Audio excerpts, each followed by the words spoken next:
Okay, let's start.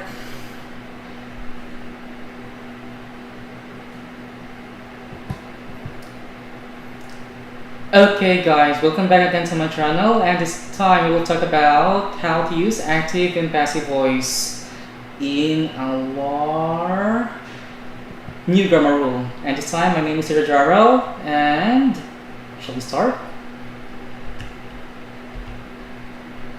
Okay, wait a minute. So commonly, some people have difficulty how to use active voice and passive voice or sentence. But for you guys, when you say voice, what does it mean? Voice is not the same as what we make using our throat. But for the voice here, it means in grammar, it is the form of a verb that takes to indicate whether the subject of the verb performs or receives the action. So it means for our voices, they somehow receive or perform the action. And for our voice,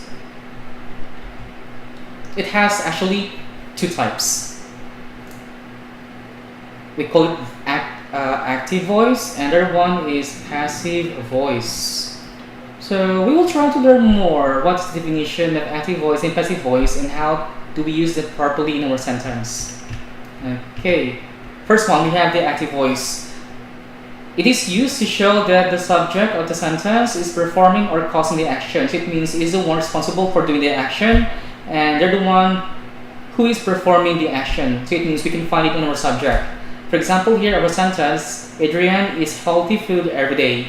So as you notice here, for Adrian, this is our subject, and the verb here is eats, and we have the object healthy food. So it means Adrian is responsible for eating healthy food every day, or for eating a healthy food every day here.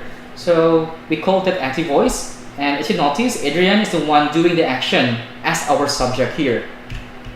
And we have here more examples. We have Adrian drinks 2 liters of water a day. Again, Adrian here is our subject, and with the verb drinks, and then the object here is 2 liters of water a day. And Adrian reads magazines during his spare time. It's kind of easy because commonly if you use active voice, we can directly know the meaning or the thought of the idea. So sometimes I often use active voices whenever I want to express my ideas, because active voices can be used to easily communicate with someone compared to passive voices. And in a way, when we say passive voice, this is used when the subject is the recipient of the action. So when we say recipient, it means it's the one receiving the action in the sentence. Example, we have very healthy food is eaten by Adrian every day. So we have the subject here as healthy food. For healthy food, for the subject, it cannot move. So it means our subject here is an object and it cannot move, or is a thing and it can't move by itself. That's why we can make it into a passive form. Healthy food is eaten by Adrian every day, and we have here the word by Adrian. So for by Adrian here, this is a prepositional phrase. And we need to use this.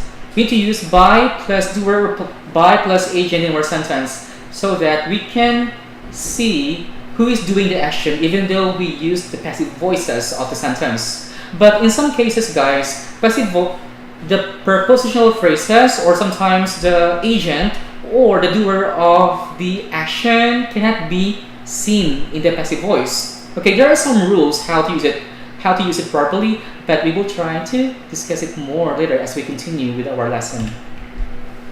We have more examples. 2 liters of water are drunk by Adrian a day, and magazine is read by Adrian during his spare time. So as you notice here, in our passive voices, we have 2 liters of water. For 2 liters here, it is an object, it is a thing, and it can't move. That's why we can only use it in for passive form.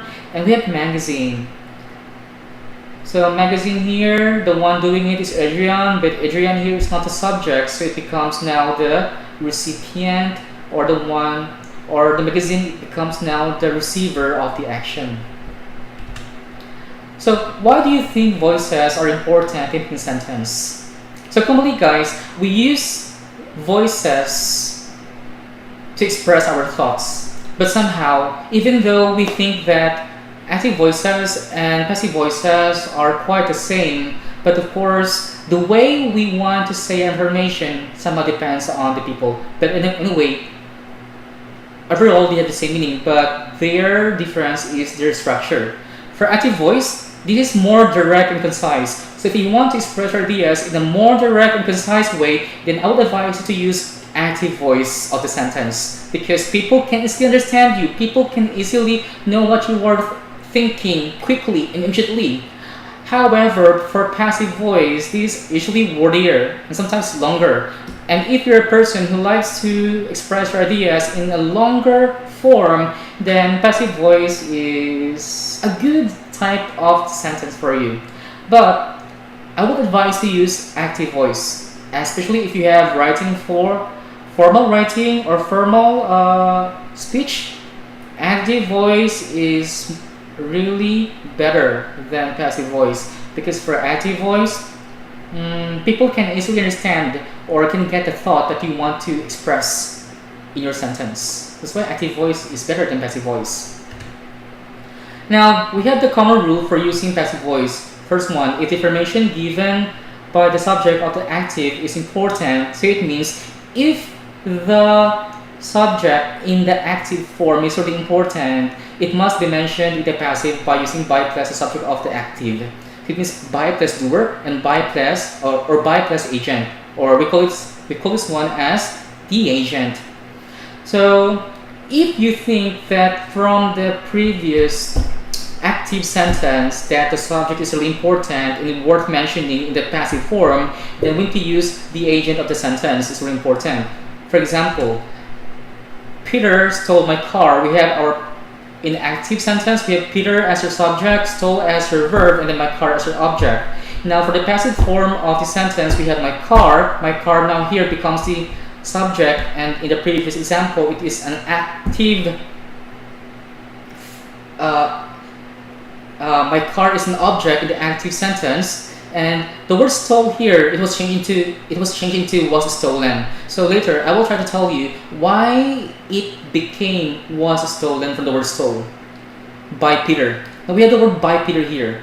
For by Peter, it means this is really important. This information is important. That's why we use the word by plus Peter is necessary for the sentence, because without the word by Peter or the phrase by Peter in our sentence, then the idea will be complete, because you cannot say my car was stolen. But of course, in the active form, we have mentioned that Peter stole my car. So if you want to make it into passive, you can say my car was stolen by Peter. Another example: someone stole my car. Now, if you notice here in our active sentence, we have someone. So someone here is our subject, and for someone we don't know actually, because this one is a pronoun. And for the passive form, it becomes my car was stolen. Now, if you notice this here, guys, we cannot see the by plus doer or by plus agent of the sentence. Why? Because the word someone is not really necessary in our passive form of the sentence. That's why we don't really need to use by someone here in the passive form. But however, for the word Peter stole my car, that's why we had used the word by Peter here, because it is really important part of the sentence to make your idea complete. Okay? More example. The police arrested the thief. And the passive form, the thief was arrested. In this sentence here, in the passive form, guys, we can't see the word police anymore, because we have the verb arrested. So in your mind, who commonly arrests the thief? Of course, it's the police. It's the police who is responsible for arresting the thief. So we don't really need to put the police there in our passive form of the sentence. That's why sometimes it's up to you. If you want to make your sentence lengthy, then you can put by, but if you don't want, it's okay. But for me, I don't want, because it is quite understandable that the thief was arrested. Of course, we know exactly it was the police. And of course, the passive voice requires a double verb and will always consist of a form of the verb to be and the past participle, usually the en, verb ed, or sometimes t form of another verb. Example, we have the active, John baked the bread. So John here is our subject, bake here is our verb, and the bread is our object. So the passive form here, the bread was baked by John. So was is a form of the verb be here. So as you notice, for passive, be is always present, but of course they have different forms in each tenses of the verbs. That's why you need to be careful and try to be familiar on how to use passive forms of the verbs in our sentence. Oops. Okay, now forms of passive voice verbs. Not only for writers, maybe also for some speakers, they should be familiar with the forms of to be, often called linking verbs, so that they can easily identify the passive voice in their work. So you need to remember that an, is, are, was, were, be, being, and being of the be verb, and they have these different forms. And of course, you need to know when and how to use it in the passive form of the sentence. Okay, now we have the verb here to kick. Note the forms of to be in the examples of the verb to kick in the various forms of the passive voice. We have here is kick. Is kick here is for simple present. Was kick here is for simple past. Is being kicked here is for present continuous. Has been kicked here is for present perfect. Was being kicked here is for past continuous. Had been kicked here is for past perfect. Is going to be kicked here. This one actually shows about future meaning. Even though we have is going to be kicked, this has future meaning actually. Will be kicked. Of course, we have for simple future. Can be kicked. We have modal here, followed by be verb and followed by pp. And should be kicked here again. Same is modal. Should plus be plus pp. Now for the forms of the passive voice, the verbs. For example, here we have the active voice. The children ate the cookies. The word ate here is in simple past, right? Okay. For the passive form, the cookies were eaten by the children. Now, as you notice, we have ate and it became eaten. So the simple past passive of the ate is were eaten. But of course, remember, you need to be careful on using your be form, because here, our subject here is cookies, so it means it's plural. That's why we need to use were there. But if your subject is only cookie, only one, then instead of using were, you can use was eaten. That's why you need to be careful if you want to change or form it into passive. And here we have for active voice, the gophers dug the tunnels, and for passive, the tunnels are dug by the gophers. Now here again, this one, it is in simple present, and then the passive form is be plus pp. And we have are here. We use are, remember, because the subject is plural. We didn't use is here. Oh, let's have a short practice before we end our lesson. Now, label the following sentences active or passive. So let's have some few exercises, only 5 items. For number 1, Luis made the chocolate cake. Now, what do you think? Is it active or passive? This one is active. Okay, you're correct. For number 2, the chocolate was sent by Ben. Oh, we have the word by and followed by Ben here. What do you think? Is it active or passive, guys? This one is passive. And for number 3, the package was advertised by the travel agent. We have by there again. So come on, guys, if you can see by in your sentence, then automatically it is passive. But be careful, because sometimes other sentence has by, but it doesn't mean that it is always passive. That's why you need to carefully check if a sentence is active or passive, even though it has by. But this one is still passive. And for number 4, the travel agent advertised the package. Oh, so For number 4, this is the active voice of number 3. And for number 5, the chain was broken by my brother. Of course, obviously, this one is passive because we have the word by my brother in our sentence. Okay, let's have more exercises. This time, change the sentences below to the active voice. It means these 3 sentences are all in passive voice, and we are going to change them into active voices. For number 1, the statue is being visited by hundreds of tourists every year. Okay, how can we change this into active? So we can say hundred of tourists is visiting the statue every day. So we have here continuous form of the verb. And here for number 2, my book was stolen by someone yesterday. And oh, what happened? And the answer, someone stole my book yesterday. Oh, okay, that's the answer there. And next one.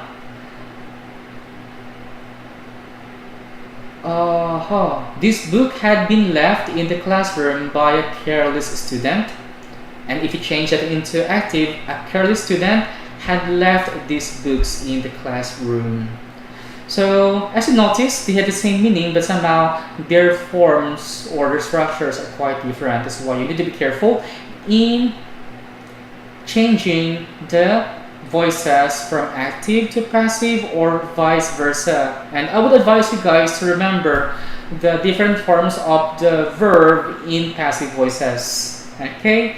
So I believe that is all for today, and I hope you have learned something significant with this simple lesson about active and passive voices. And maybe next time I will try to discuss more useful grammar topics. And I believe this is the end of my part. And oh, by the way, my name is Darl again, and I hope you enjoyed my lesson. That's all for today, guys. Thank you so much, and see you again next time. Goodbye. Take care.